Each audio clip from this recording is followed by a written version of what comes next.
Nufriend. With deception through our intuition and visions, how can I recognize the truth? As the intellect is not equipped to do so.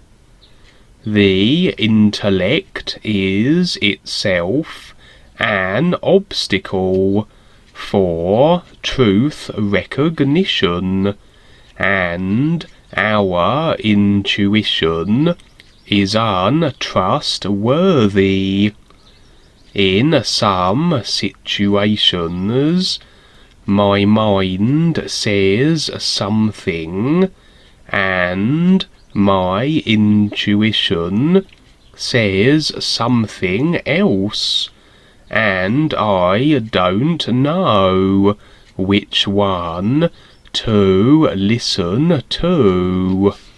Duane responds, there's a jumping off point with what's being presented, where you just have to figure it out. The new presentation is like a boot camp. You go through this process until you get to the point where all of a sudden you're out on your own, you might say. This is where the real guides are, but they stand real with each other and support each other.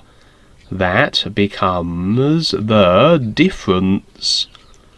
Just like the soldiers who go through a boot camp, they all of a sudden become the new platoon or troop, and they support each other for whatever mission they are on.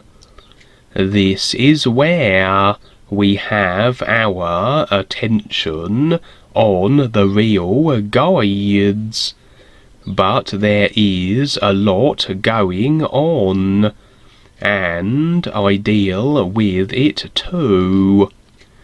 We have deception here in this world, and also on the real side.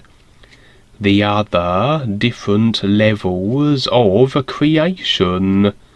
There's cloning, holograms, and everyone's having experiences with this.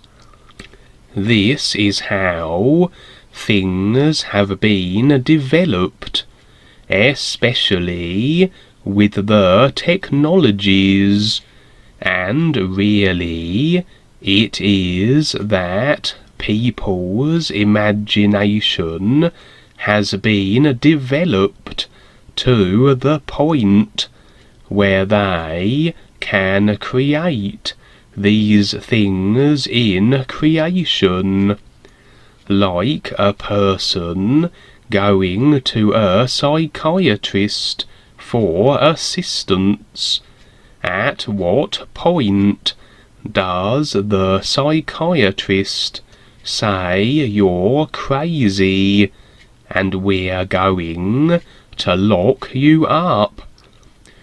Considering that everybody has fantasies, ideas of this and that, and it's all the same idea, at what point is it the jumping off point? But that's where you have to figure it out. When I started writing, I used Paul's books as a reference to start, but at a certain point. It's the jumping off point. And I don't use Paul's writings any more, unless I want to use it as a reference, to refer to something, like how, when we spoke of the idea of peace, and I referred to Paul and his take on it, again using Paul's writing as a reference.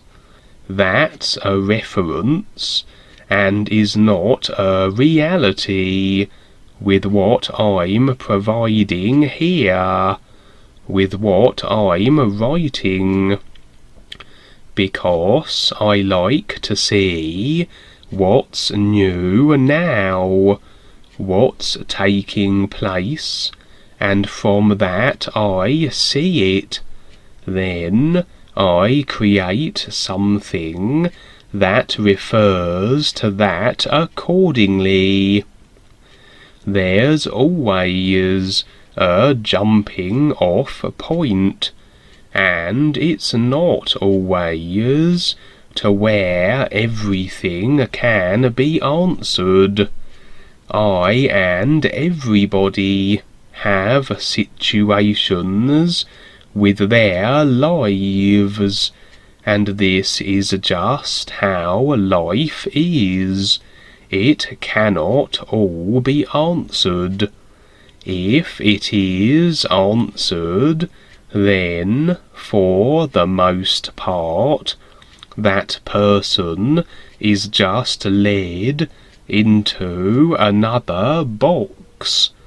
I get social security, and that's a given, but I don't want to be on social security forever.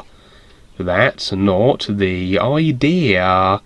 It's a temporary thing, and I see past that. A person that wants to feel secure with the idea just wants the social security to keep going, and they are going to make no effort to get past or see past that. But that box that's provided is fine for them. I use the little boxes too, in different references, but there's always a jumping off point, and that's where you have to be real with yourself. You have to learn to recognize that at a certain point, the questions you're asking don't relate to anything but yourself, and you figuring it out. When you look at the whole of life, and you look at creation, it all came from nothing, just like the monetary system you're using. The money you spend every day wasn't magically created. It came from nothing, created from nothing. Everything is created out of nothing, and so is creation itself. Life is invisible overall. We are in an appearance of things, because this provides us assistance to relate to something. The bigger picture is that it all comes from nothing. So where does it make sense to place your attention and figure things out from? You place your attention with that nothingness that is all alive, that is real, but you have to recognize it. This is where the mind and the questions you have cannot go, and you decide to learn to see that.